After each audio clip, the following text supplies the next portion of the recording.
entouré des experts. Donc, je vous rappelle la composition de ce panel. Et puis d'abord, juste un mot sur le panel précédent. Remercier bien sûr les précédents orateurs sur les apports qu'ils nous ont fournis.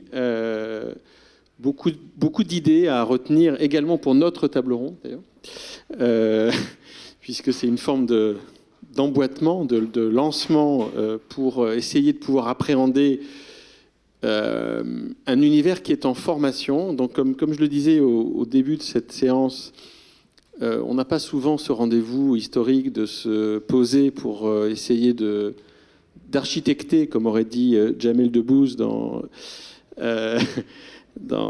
Astérix numéro 2, architecter l'éthique que l'on veut se proposer de suivre et de connaître dans un univers où il y aura des vrais sujets sur la territorialité. Parce que lorsque Sonia Cissé nous a expliqué que la territorialité engageait le fait de pouvoir prendre des actions en diffamation, et je suis convaincu que Basile pourra nous en parler, tout cela est à peu près cadré quand on sait sur quelle territorialité on est. Et quand on est sur une territorialité encore plus complexe que celle qui consiste à s'approprier l'espace intergalactique, et moi je fais partie aussi d'un groupe qui s'intéresse à ce type de territoire, c'est beaucoup plus compliqué, ce qui veut dire que, pour rebondir sur ce qui a été dit par le panel précédent, l'autorégulation en complément du droit plus dur, et notamment du droit européen, est indispensable. C'est-à-dire que lorsqu'on va rentrer dans un des métaverses, on va forcément accepter des conditions générales d'usage qui, d'après ce que j'ai entendu dans le panel précédent, pourraient être aménagées par un dialogue avec les ONG expertes pour pouvoir mettre un peu d'éléments indépendants dans la réflexion, pour que le juge puisse aussi être identifié, ou voire même le médiateur ou l'arbitre, puisqu'on ne peut pas exclure aussi le choix d'une résolution des conflits d'une manière choisie, surtout dans un espace qu'on pourrait appeler second, pour ensuite pouvoir savoir dans quelle zone de respect notre avatar, son avatar, met les pieds. Donc on pourrait même penser aussi à l'idée, et je sais que Sandrine Richard est ici présente, d'un sujet qui lui tient à cœur, de la création de méta-juridictions. Il y a même un cabinet d'avocats, ce que me disait Nathalie Réby plus tôt aujourd'hui, qui, en droit de la famille, a eu comme idée d'aller installer son cabinet dans le métaverse. Vous avez tous entendu parler, alors peut-être que Anton nous dira si c'est un fake ou pas, mais de cette plainte d'une bêta-testeuse qui aurait porté plainte pour le viol de son, ou en tout cas une tentative de viol de son avatar par quatre autres avatars qui l'auraient amené dans une chambre privée après la consommation d'une vodka virtuelle, et une plainte pour viol qui aurait été déposée aux États-Unis et qui a été enregistrée comme telle. Donc ce sont des sujets qui intéressent les entreprises, qui intéressent les individus et les usagers que nous sommes, et surtout vis-à-vis de nos enfants, puisque c'est probablement l'univers dans lequel on va inviter les générations à venir, et c'est notre responsabilité aujourd'hui, en 2022, que d'aller choisir dans quelle zone de respect est-ce qu'on va inviter les générations futures à travailler, à s'amuser, à consommer, à vivre leur presque soi, leur soi augmenté. Et c'est pour ça que nous avons voulu entendre la voix d'abord de Stéphanie Prunier de Havas Litigation, qui va peut-être nous donner son propre point de vue sur les premiers conseils, les premiers soins, les premiers secours à donner aux marques et aux entreprises qui hésitent peut-être aujourd'hui à y aller, avec leurs juristes ici présents. Puis Jean-Luc Chétrit, qui est le président de l'Union des marques, qui se targue aujourd'hui dans ses fait de guerre d'être un des seuls non-juristes à cette table, et je trouve ça plutôt extraordinaire d'avoir eu le courage de venir à l'Académie, dans une université de droit historique, porter la voix des non-juristes qu'on veut entendre. C'est le cas de peu de personnes ici.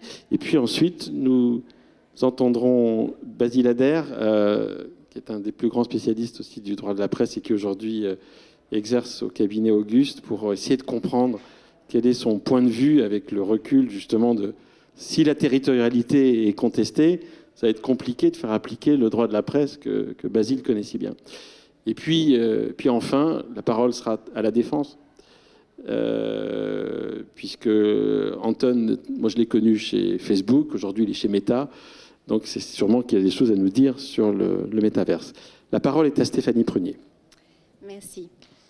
Alors, je suis très contente d'intervenir devant des juristes, parce que c'est vrai que souvent il y a une frontière entre du coup les communicants. Et pourtant, le sujet qu'on va aborder, effectivement, nous concerne au premier chef et concerne effectivement les juristes. Pourquoi ? Parce que nous, dans les agences, en fait, nous sommes les premiers à recevoir effectivement une aspiration très forte, qu'on ressent comme très forte, des entreprises à aller dans le métaverse. C'est-à-dire, quand même, pour dire les choses, faire un saut dans l'inconnu, notamment sur les dimensions juridiques. Mais en fait, ce qui est bien, c'est que vous entendiez qu'aujourd'hui, effectivement, les entreprises, elles ont un vrai intérêt à y aller. Pourquoi ? Parce qu'effectivement, ça correspond à une aspiration de la jeunesse. Il y a 9 jeunes sur 10 de la génération Z, c'est-à-dire de 18 à 24 ans, qui sont déjà dans le métaverse. Et ce qui est vraiment intéressant, c'est que ce n'est pas qu'une question de génération Z, mais on constate aussi que des générations comme les nôtres, donc on n'est plus tout à fait dans la génération Z, et du coup, il y a une fascination aussi pour le métaverse, parce que nous, effectivement, on est très désireux d'aller vivre une expérience, passer quelques moments dans le métaverse, même dans le métaverse embryonnaire. Mais en fait, les générations futures, elles considèrent qu'elles vont vivre et vivent dans le métaverse. C'est-à-dire qu'elles optionnent déjà le choix de vivre, et c'est pas la même chose que de visiter et de faire le choix de vie. Pourquoi aussi c'est intéressant pour les entreprises ? Parce qu'évidemment, ça leur permet d'avoir une marque c'est un marqueur de modernité. Aujourd'hui, les entreprises, effectivement, elles vont être poussées par les communicants pour aller dans le métaverse, parce qu'évidemment, ça veut dire que vous êtes dans un univers dont tout le monde parle, personne ne sait vraiment ce qui s'y passe, mais effectivement, vous allez, vous, les juristes, confrontés à des communicants qui vont dire « oui, il faut y aller ». Et ça sera ma deuxième partie de propos, mais vous devrez être effectivement vigilant sur « oui, peut-être on va y aller », mais comment on va y aller et quel garde-fou on va y mettre. Juste 2 exemples en termes de communication sur oui, les entreprises vont aller dans le métaverse. Je vais juste citer un bon exemple et un mauvais exemple. Donc attention, restons vigilants, ne serait-ce qu'en termes de réputation. On a vu l'exemple plutôt réussi de Nike qui décide de choisir la bonne plateforme Roblox pour créer, et du coup Nikeland, qui est plutôt un environnement très sécurisé, qui est brand safe, comme disent nos amis anglo-saxons, et donc a été une belle réussite d'introduction dans le métaverse, contrairement à ce bel exemple. On voit par exemple une marque de retail français où on a un CEO qui essaye d'innover et de faire des entretiens d'embauche dans le métaverse. Il prétend utiliser le métaverse pour faire des entretiens d'embauche sans utiliser les codes en fait des utilisateurs du métaverse, c'est-à-dire la gamification et la sociabilisation. Et en fait, c'est un flop absolu. C'est-à-dire que plutôt que de faire une entrée réussie, en fait, il échoue totalement dans son entrée dans le métaverse. Donc attention, il y a des codes à respecter.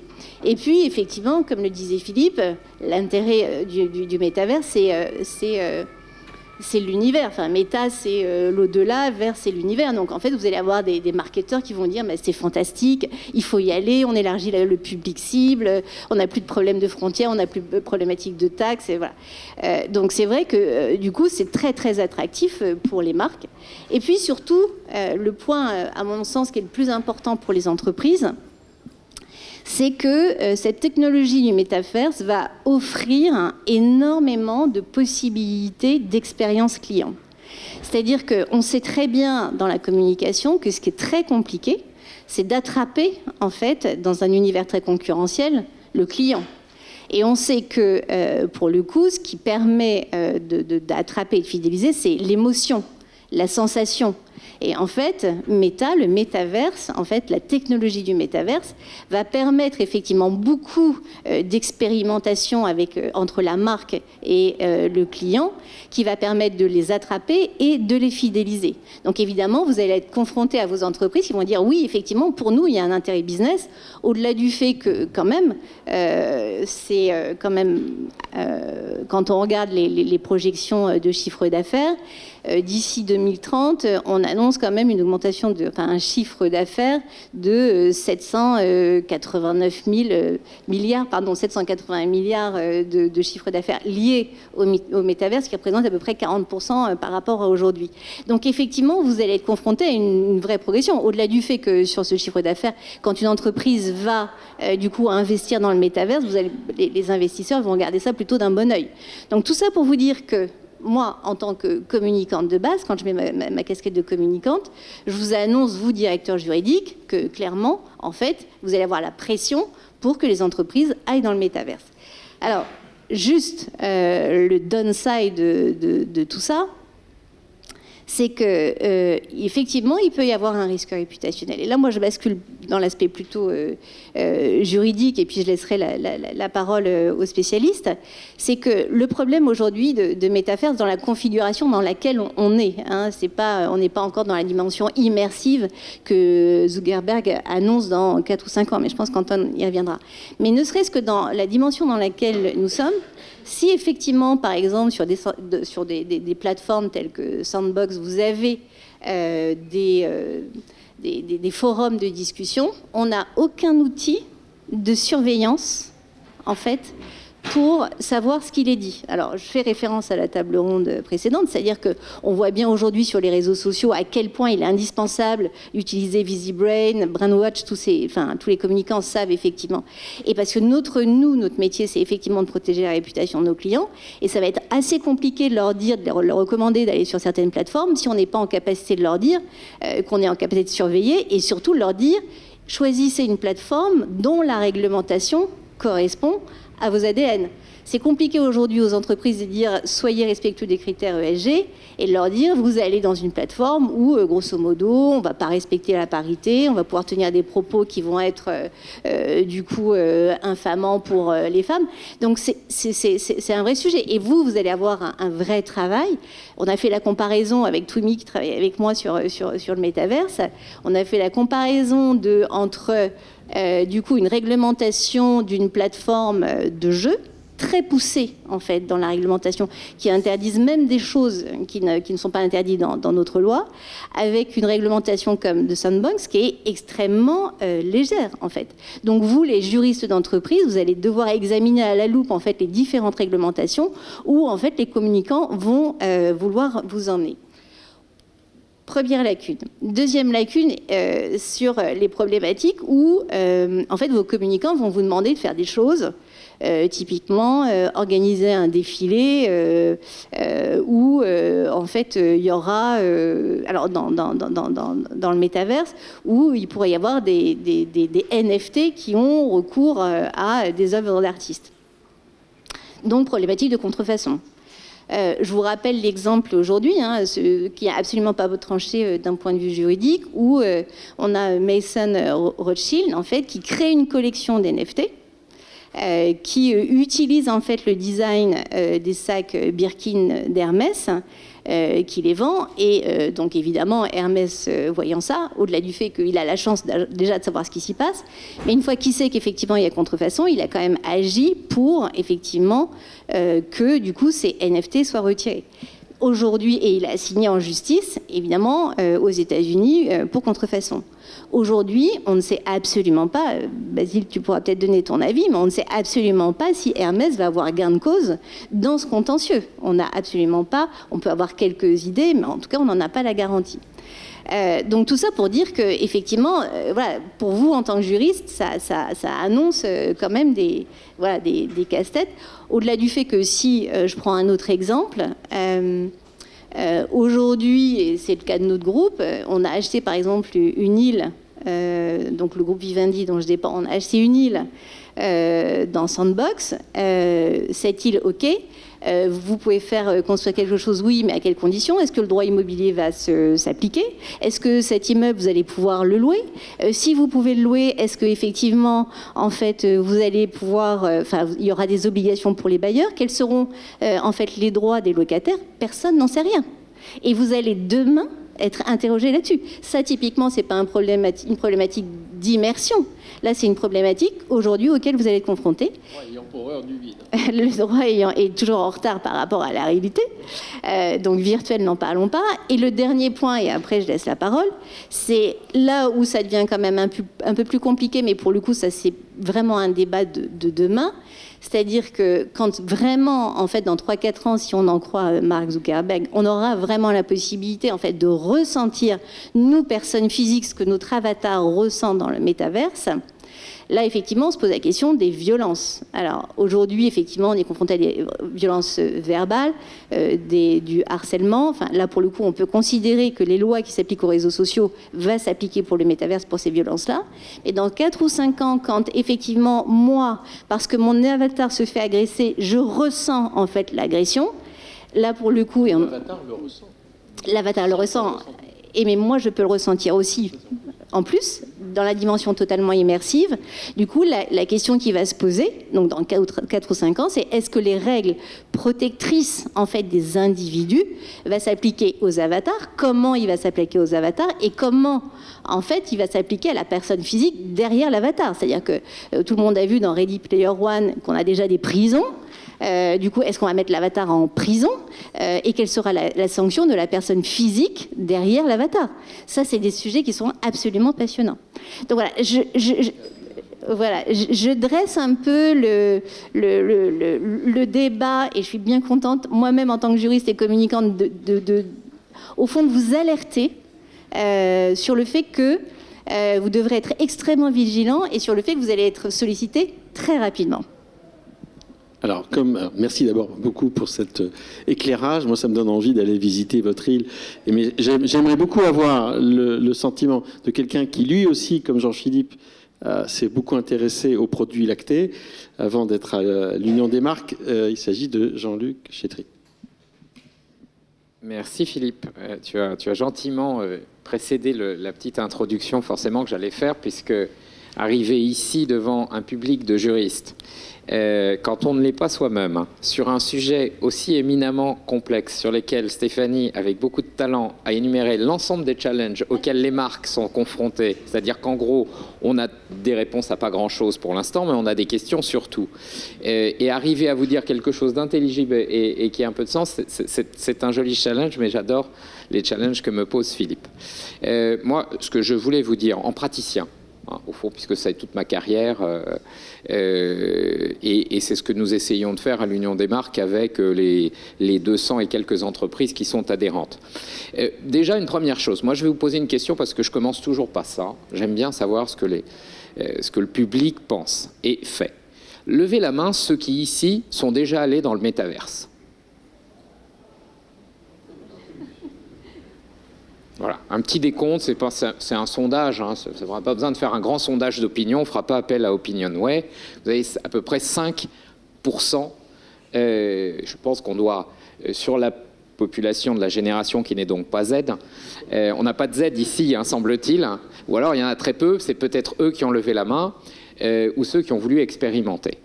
En revanche, vous êtes tous équipés, et je vous vois utiliser tous votre smartphone et votre portable. Donc on a bien un sujet pour l'instant, c'est évidemment qu'on en parle, et en effet, il se passe des choses, hein, je vais y venir, il se passe des choses, mais on n'en a pas tous encore une connaissance, empirique, personnelle, parce qu'on n'a pas encore. Et pour ceux qui y ont été, j'ai été invité par nos amis de Meta à vivre l'expérience du métaverse, et ils ont de manière très humble, eux aussi, indiqué que ça n'était que le début, et que ce que nous étions en train de vivre n'allait être que mieux dans les années qui viennent. Et donc, en effet, on est encore dans quelque chose qui est balbutiant. Pour autant, quand nous organisons une conférence sur le métaverse, nous n'avons jamais eu autant de monde pour venir assister à ces conférences. Bloomberg, je vais chercher et citer un chiffre de Bloomberg, qui estime que le marché du métaverse en 2024, c'est 800 milliards de dollars. Voilà. Donc, on a un phénomène assez extraordinaire qui a émergé. Vous allez sur Google, vous tapez métaverse, vous voyez bien que les news qui ont commencé à sortir sur le métaverse datent de la fin de l'année. On est maintenant au mois de juin, le 2 juin, et on est déjà en train d'évoquer ça comme un phénomène absolument majeur qui va disrupter l'ensemble des mécanismes de communication des marques. C'est intéressant. Et donc, d'où la nécessité d'avoir beaucoup d'humilité sur ce que je vais dire, parce que je ne sais pas si ce que je vais vous dire sur les enjeux des marques sont réellement les enjeux des marques. Moi, je crois une chose. C'est qu'au fond, depuis le début de ma carrière dans le marketing chez Procter jusqu'à aujourd'hui, j'ai toujours commencé par une chose, comprendre ce que veut le public, ce que veulent les gens. Essayer, les marques, elles sont là pour ça, essayer de changer leur vie positivement, c'est en tout cas ce à quoi on croit, et être là dans leur quotidien pour les aider. Bien. Eh bien, le public va aller probablement vivre après le Web 2.0, le Web 3.0, vivre dans le métaverse. Est-ce que je suis heureux avec ça? Si vous me posiez la question à titre personnel, peut-être pas. Mais j'ai tort sûrement parce qu'il y a plein de gens qui me disent « tu as tort, c'est formidable le métaverse, ça va être extraordinaire, on va réduire l'impact carbone des gens parce qu'ils vont plus sortir dans la vraie vie et dans le métaverse, ils consommeront moins de carbone ». Sûrement, il y a sûrement de ça, mais j'ai pas encore été complètement convaincu. Mais mettons ça de côté et regardons ce que les marques essaient de faire aujourd'hui. Vous avez très bien dit ça, Stéphanie, elles y sont parce que tous les autres y sont. Donc ça, c'est un phénomène assez classique. C'est quand un concurrent va quelque part, qu'est-ce qu'on fait? On y va aussi parce qu'on se dit on est en train de louper quelque chose. Bon. 2, on y va parce qu'on veut apprendre. Et ça, c'est plutôt la bonne façon de regarder l'innovation, c'est qu'on se dit, bon, on va pas être stupide, il est en train de se passer quelque chose, on va essayer d'y aller. 3, on va essayer d'y aller un peu intelligemment. Donc, au fond, qu'est-ce que c'est que le métaverse? C'est un univers dans lequel on peut vivre des expériences de manière dématérialisée, immersive. Donc, essayons, en tant que marque, de créer ces expériences-là. Des concerts, des défilés, voilà. Créons des lieux peut-être de commerce. Bon, je ne suis pas sûr encore que ça soit le plus pertinent, mais c'est pas grave, on essaye. S'il y a des gens pour commercer dans le métaverse, pourquoi pas? Apprenons de ce point de vue-là. Maintenant, pour pas être trop long, je pense qu'il y a une nécessité, c'est que, et tu l'as très bien dit, Philippe, nous sommes à un moment formidable. C'est-à-dire qu'on est au tout début.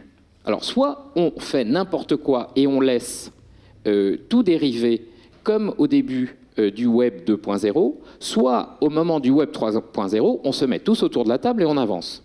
Alors, nos amis de Meta sont dans cette logique-là, je vais les laisser parler, mais moi j'apprécie, il m'arrive de les critiquer. Mais il va m'arriver aujourd'hui, il n'a pas l'habitude, Anton, mais de dire que ce que j'ai entendu d'eux sur « Non, on a conscience qu'il y a des problèmes d'éthique dans le métaverse et on veut les prendre dès le début avec vous les marques, vous les acteurs qui sont en train d'essayer d'opérer avec nous. Donc il faut le faire en France, il faut le faire au niveau international. Moi j'ai une double casquette, je suis aussi membre du board de la World Federation of Advertisers, donc la Fédération mondiale des annonceurs, qui a évidemment une responsabilité sur ces sujets, qui s'est emparée du sujet, qui a décidé dès le début d'essayer de commencer à créer les règles qui vont nous permettre d'opérer à la fois dans l'éthique, dans la responsabilité. Je parlais du climat, il faut quand même se poser des questions. Donc, quel effet tout ça peut avoir et qu'est-ce qu'on peut faire d'intelligent de ce point de vue. Donc, on peut le faire et je crois qu'il y a la volonté des uns et des autres de le faire. Donc, moi, je crois qu'il faut qu'on soit, avec toi et avec d'autres, des forces pour permettre une autorégulation. Parce que la loi, on le sait, ne peut pas faire ce travail-là. Ça va trop vite. Le temps que le texte sera écrit, et j'adore les textes de loi, il y en a beaucoup sur nos sujets, le temps qu'il soit écrit et qu'il soit mis en œuvre, on sera déjà dans un nouveau métaverse. Donc essayons de faire de l'autorégulation dans un premier temps, et puis laissons la loi arriver dans un deuxième temps pour venir réguler tout ça. Sans plus tarder, Basile Adair.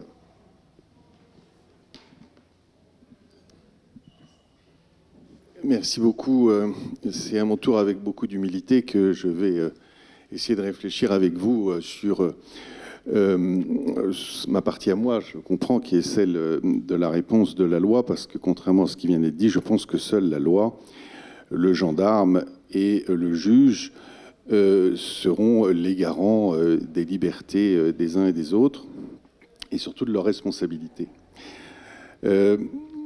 C'est vrai que ça me transporte il y a 20 ans, lorsque Internet est arrivé et qu'on s'est demandé est-ce que c'est une zone de non-droit, est-ce qu'on peut tout faire, est-ce que l'anonymat. On a peut-être mis un peu de temps, mais aujourd'hui, ça a été rappelé à la table précédente, l'Europe s'est emparée du système et la déclaration de Thierry Breton, tout ce qui est permis ou interdit dans la vie réelle doit l'être également dans la vie numérique. Et pour lequel on a enfin mis en œuvre un texte européen dont l'application en France est déjà en partie mise en œuvre, il faut le savoir, depuis la loi d'août dernier, la loi Avia 2, en tout cas s'agissant de la lutte contre la haine en ligne. Je pense que s'agissant du métaverse, ça sera la même chose. Et donc j'entends plusieurs questions, je vais tenter d'y répondre, je vous dis avec beaucoup d'humilité. Vous avez, Philippe, dit mais quelle loi applicable? En fait, ça sera à partir du moment où on peut y accéder depuis le territoire français, dans cet univers virtuel, exactement de la même manière lorsqu'on peut accéder à tous les sites du monde depuis l'Internet, depuis la France, le juge français et la loi française sont applicables. Donc je ne vois pas qu'est-ce qui divergerait s'agissant du métaverse. Évidemment que le citoyen français qui accéderait grâce à son casque dans le métaverse depuis la France serait habilité et recevable à saisir le juge français. Ensuite, les règles de responsabilité trouveront, me semble-t-il, à s'appliquer. Bien sûr qu'il faudra, comme on l'a fait pour Internet, adapter les textes, surtout s'agissant des responsabilités, puisque s'il y a des nouveaux acteurs, des nouveaux intermédiaires techniques qui permettront aux uns et aux autres de rentrer dans ce grand univers fantastique où il s'agira de jouer, de se promener, de faire des choses qu'on ne peut pas faire dans la vie réelle. Moi, ma référence principale, c'est le film de Spielberg qui le démontre et qui est d'ailleurs quelques années, il était très en avance, un peu à quoi ça pourrait ressembler. Alors, l'avatar, ça sera notre représentation, ça sera une forme de signature. Donc, tout ce qui arrivera à notre avatar, ça nous arrivera à nous dès lors qu'on sera désigné par cet avatar. Donc, il y aura des usurpations d'identité. Si on prend mon avatar, il y aura nécessairement une signature électronique. Et il faudra que les intermédiaires soient responsables de ce point de vue, de bien identifier qui est qui, et sur réquisition des juges, de donner les identités. Les agressions sur l'avatar seront des agressions, certes, morales. Alors moi, je n'ai pas tout à fait compris si, certes, on éprouve avec la fameuse combinaison les choses qu'on fait, mais est-ce qu'on les impose à celui qui a... ça, je ne suis pas sûr que techniquement, ça soit... en tout cas, je n'ai pas tout à fait la réponse. Mais il est évident qu'il y aura des agressions d'ordre moral, de harcèlement, etc., qui seront passibles de la loi, exactement comme dans le monde réel. Et l'agression...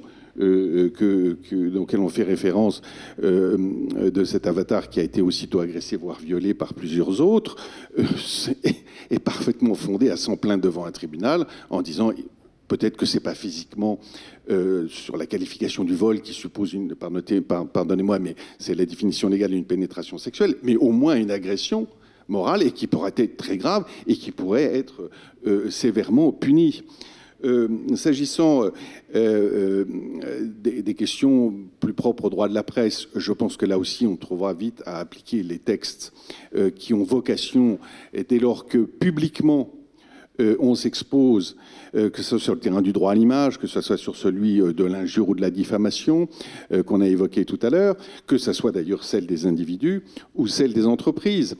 Et moi, ce que j'ai compris des explications techniques qu'on m'a données, mais là encore une fois j'avance avec beaucoup d'humilité, il y a, grâce à la blockchain,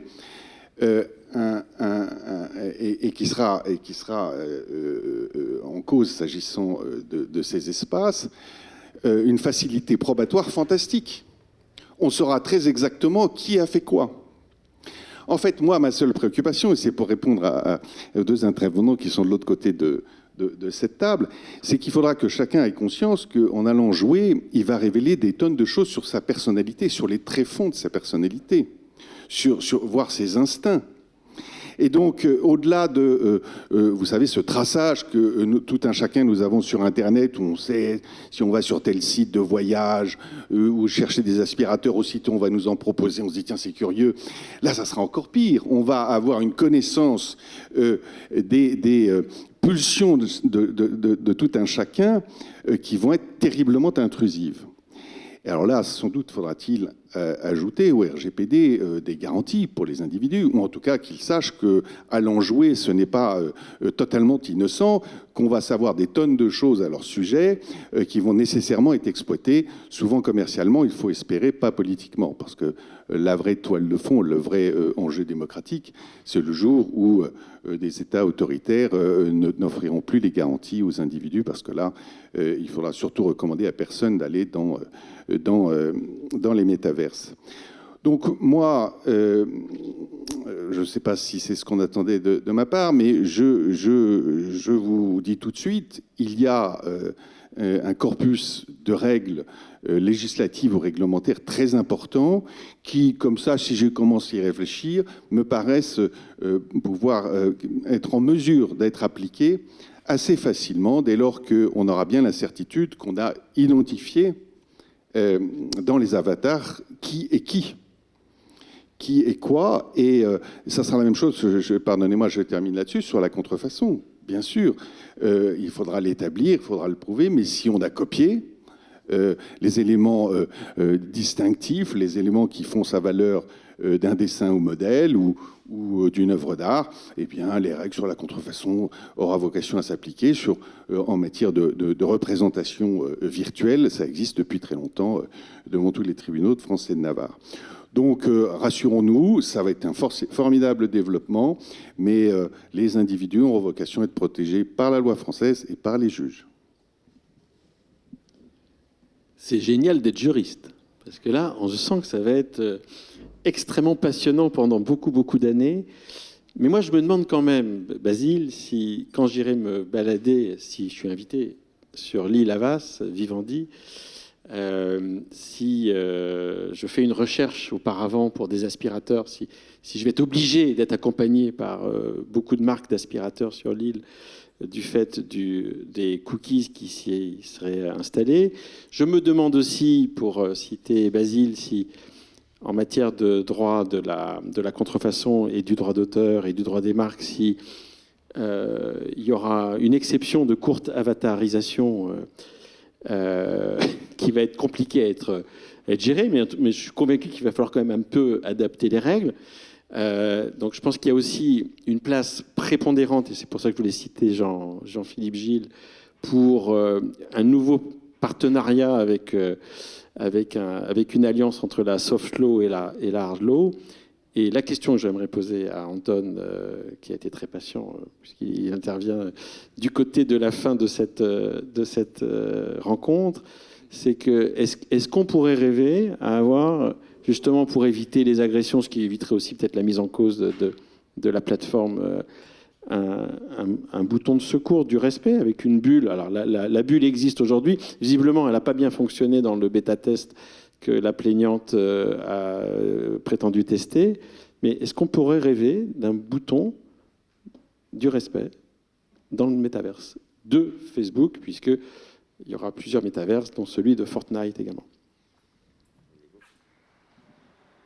Bien, merci Philippe. Ouais, j'ai l'habitude, mais là quand même, voilà, ça me surprend. Merci déjà de m'inviter, puis je suis ravi de revenir sur les bancs de Paris 2, que j'ai beaucoup fréquenté il y a quelques années maintenant. Alors, métaverse, déjà, si on essaye de définir un peu les termes du sujet, il y a une vraie difficulté à essayer d'embrasser la réalité dont on parle. Si vous avez vu la vidéo de présentation de Mark Zuckerberg, il parle beaucoup de réalité virtuelle, et c'est ce dont on parle depuis bientôt 2 heures, parce que la technologie est déjà là. On parle d'Oculus, mais il y a d'autres casques. Les exemples sont déjà là, et à court, moyen terme, c'est l'expression la plus facile, la plus évidente du métaverse. Mais l'ambition est un peu plus large que ça, puisque le métaverse ne se réduit pas à la réalité virtuelle, il inclut aussi, et moi je crois beaucoup à ça, à la réalité dite augmentée. C'est-à-dire que vous n'êtes pas dans un espace virtuel, mais vous êtes dans une réalité, par un amphithéâtre, et puis le professeur est projeté sous forme d'hologramme. Ou vous êtes peut-être vous-même présent sous forme d'hologramme. Ou alors vous avez des lunettes qui vous montrent des choses en plus de la réalité. Ce sont des technologies qui ne sont pas de science-fiction, ce sont des technologies qui existent aujourd'hui, mais qui sont l'autre versant du métaverse, dont l'ambition, on va dire, générale et partagée, c'est de se libérer de ça. Parce que ça, c'est très très bien, très innovant, c'est génial, ça va changer nos vies, mais c'est quand même un tout petit écran. Et le sentiment de présence sur cette chose est quand même limité. On l'a vu pendant le confinement, hein, c'était il n'y a pas si longtemps. Après, on a un plus grand écran, un grand ordinateur, mais bon, voilà. On sent bien qu'on pourrait faire mieux. Et passer de la science-fiction à la réalité dans ces domaines, on l'a assez dit, ça arrive. Bon. Donc déjà, c'est une première chose. Ensuite, quid des utilisateurs ou des entreprises qui vont s'y projeter? Alors, je n'ai pas d'éléments sur ce cas particulier, donc je ne vais pas le commenter, mais ce qu'il existe déjà aujourd'hui, et ça doit nous inspirer de choses.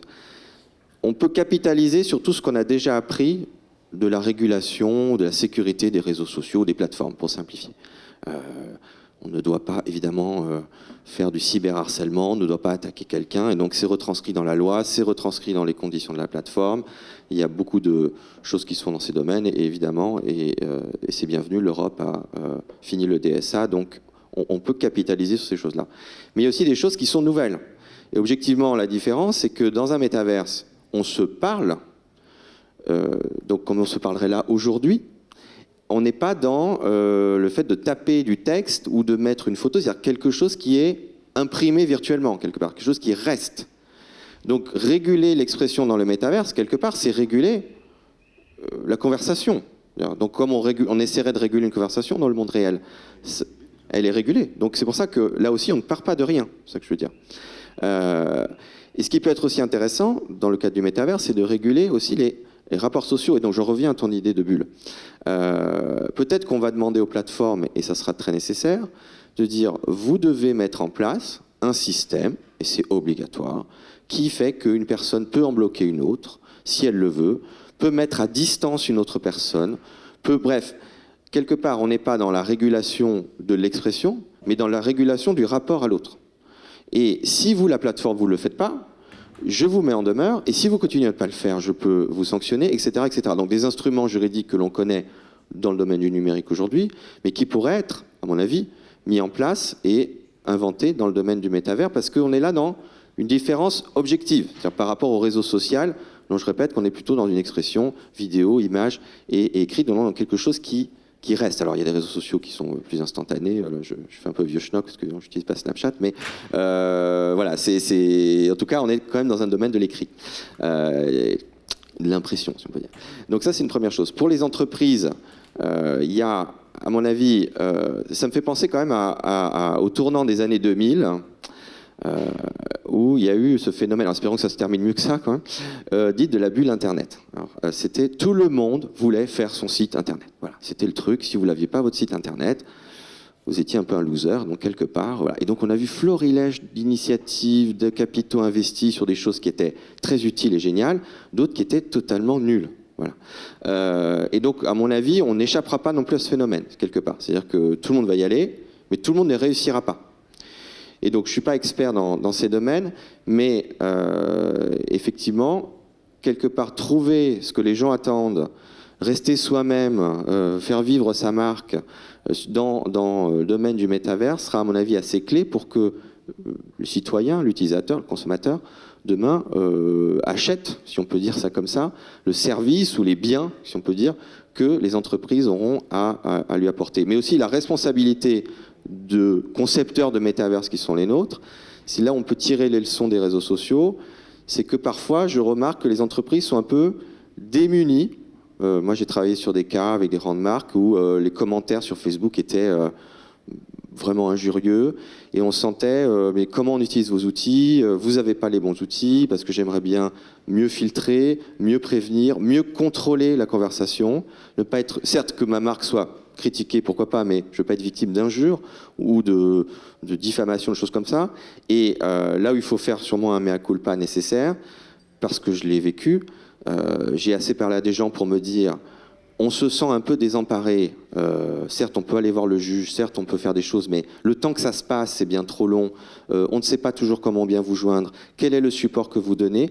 Ce sont des choses sur lesquelles, là, il ne faudra pas défaillir. Parce que sinon, et ça sera mon dernier point, on ne parle pas d'un métavers, mais de plusieurs métavers. Après tout, peut-être que Meta ne réussira pas dans le métavers.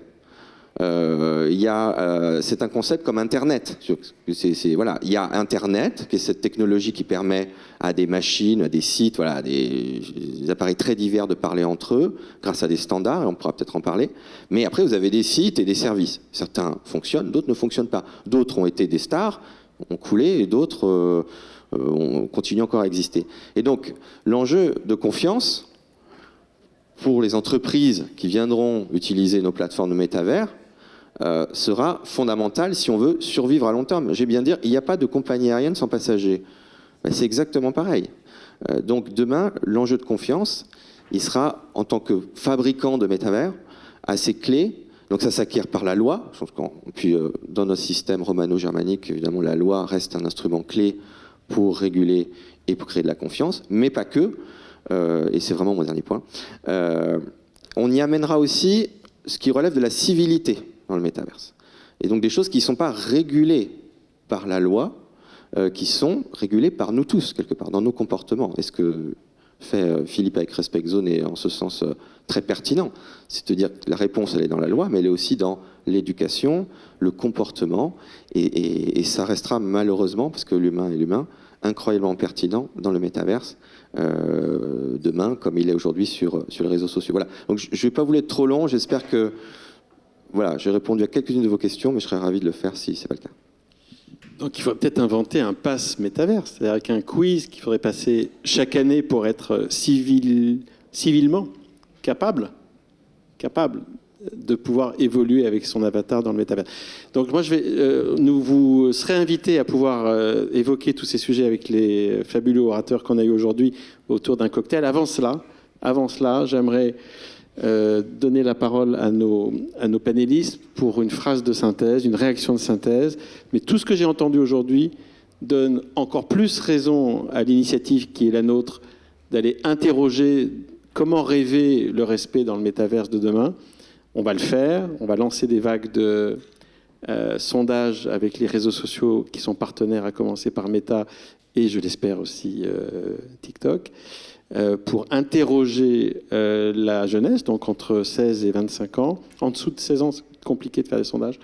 Pour leur demander comment est-ce qu'ils rêvent le respect sur le métaverse. Interroger les sachants, les experts, et vous êtes tous invités à nous aider à contribuer à ce rapport et à cette étude Respect Zone sur comment rêver le respect dans le métaverse pour trouver des propositions concrètes. Ce n'est pas juste un rapport pour caler une table. Et puis, pour fêter les 20 ans de l'Internet sans crainte, créé par la Commission européenne, nous pourrons rendre le 14 février prochain tous les états de nos recherches. Donc c'est ce qu'on se propose de faire avec l'Institut de Jean-Marie Cavada, avec tous ceux qui voudront participer, l'Union des marques et tous les partenaires qui seraient intéressés. Un mot de synthèse, Stéphanie, Jean-Luc, Basile et puis Anton. Alors, moi, juste un point positif et un point négatif. Un point positif pour rassurer Philippe et Respect Zone, c'est qu'une des particularités de Metaverse, c'est qu'en fait, cet univers en fait, vient du gaming. Et qu'est-ce qu'on constate dans les plateformes de gaming comme Fortnite, Animal Crossing, toutes ces plateformes, c'est que en fait, vous êtes des joueurs, les avatars sont des joueurs, et en fait, ils participent à l'élaboration de la règle. Et d'ailleurs, quand vous jouez, vous acceptez certaines règles. Et les règles, en fait, du gaming, des plateformes de gaming, sont très poussées. Donc, vous avez, et ça c'est pour vous, et Fortnite, mais quand même, il y a des règles qui sont quand même, du coup, très, très poussées. Et ce que je veux dire, c'est qu'il y a quand même une culture déjà du règlement et de la co-construction. Et d'ailleurs, il y a un site, enfin un réseau social propre aux joueurs qui s'appelle Discord, qui est désormais un vrai réseau social, où à l'origine, en fait, le but de ce réseau social, c'était de dénoncer, en fait, les dysfonctionnements des jeux, de dénoncer les dysfonctionnements des attitudes des joueurs, des mauvaises attitudes de joueurs. Donc, en fait, vous avez déjà une culture dans le gaming qui va sans doute vous aider, Respect Zone, pour, du coup, coélaborer, ou en tout cas, mettre en place un système qui fonctionne mieux et qui soit respectueux. Et le point est respirable. Et le point, en revanche, qui est plus inquiétant à mon sens, c'est que cette jeune génération, en fait, et pour avoir fait quelques calls avec les acteurs du métaverse, sont très libertaires, voire libertariens. Ils refusent la norme, ils refusent la règle. Et en fait, ils vont chercher un monde parallèle, parce que quelque part, ils refusent aussi le monde dans lequel on est. Et en fait, il va falloir concilier effectivement ce rejet de la norme avec cette obligation de la norme, d'autant qu'on voit dans les sondages qu'ils sont, en fait, ils ont le souhait de vivre dans un monde respectueux et apaisé. Donc voilà, un point positif sur le gaming et un point un peu plus inquiétant sur la gestion de la norme. Alors, peut-être, moi j'ai écouté avec attention et qu'on ne se méprenne pas sur mes propos sur la loi et les textes. Moi, je pense qu'il nous a fallu pas mal de temps, finalement, avant d'appliquer des textes de loi qui existaient dans le monde digital. Et peut-être beaucoup trop. On y est. Alors, peut-être une seule chose, peut-être dans le métaverse, essayons d'aller plus vite et de faire en sorte que ce qui existe dans la vraie vie, finalement, nous l'appliquions dans le métaverse dès le début. Il faut peut-être transposer, il faut peut-être adapter, mais il y a déjà beaucoup de choses existantes avant d'en écrire d'autres. C'était ça mon propos. Avant d'en écrire d'autres, faisons déjà ensemble ce travail de mettre en œuvre. Et j'apprécie la démarche de Meta de ce point de vue et les démarches des acteurs qui veulent prendre en compte ce qu'on a vécu dans le web 2.0 pour faire du web 3.0 un web responsable. Pourquoi ? C'est pas impossible. Il s'agit d'une volonté commune de ceux qui vont participer à son financement, qui sont quand même les marques, et de ceux qui vont y intervenir, qui sont les plateformes. Alors, Basile, est-ce qu'on doit créer un DSA 2.0 qui s'appelait un Digital Respect Act ? Non, mais finalement, je m'aperçois qu'on est tous d'accord. Bien sûr que ça va être des règles du jeu, c'est-à-dire qu'on va avoir un pass, c'est comme quand on va dans les casinos à Las Vegas, si on ne respecte pas les jeux, hop, on est viré, et puis ça sera aussi simple que ça. Ce que je voulais, moi, attirer l'attention, c'est que je pense que il sera assez simple lorsqu'on y sera agressé, lorsqu'on y sera floué, lorsqu'on usurpera notre identité, de s'en plaindre au juge. Et donc, à cet égard, mon propos était rassurant. Mais j'aime bien l'idée du permis de conduire à points. On a donné le permis de conduire à des chauffards qui ont causé quelquefois des... Heureusement, les points fait qu'au bout d'un moment, ils n'ont plus de permis. Donc, ça sera peut-être aussi la même chose. Alors, moi, ça serait plutôt un message pour les étudiants. Je pense qu'il y en a. Oui. Surtout, restez enthousiaste à propos de l'avenir. Parce que sincèrement, j'entends aussi parfois des constats un peu sinistres sur notre époque. Mais moi, je suis un peu naïf. Je veux croire qu'on vit quand même une époque assez formidable sur certains points. La technologie permet quand même de se sentir concerné par ce qui peut arriver à d'autres gens qui sont à 10 000 km parce qu'on les connaît. Voilà. On connaît leur vie maintenant. On voit qu'ils sont comme nous. Et ça, c'était pas possible avant le digital. Et l'autre point qui m'enthousiasme sur notre époque, c'est que certes, tout le monde ne peut pas être un grand artiste, mais un grand artiste peut venir de n'importe où. Grâce à ça. Et donc ça, il faut que ça reste un point d'enthousiasme. Et quelque part, ça sera à vous de faire ce monde de demain. Voilà. Donc ne restez pas dans les sillons qu'on a pu construire. Moi, je fais ma crise à quarantaine, là, j'ai 40 ans au mois de juillet, donc je m'inscris déjà dans un mouvement passé. Mais vraiment, vous, voilà, inventez, parce que c'est vraiment ça qui va nous aider aussi. Merci. Merci beaucoup, c'était très enthousiasmant.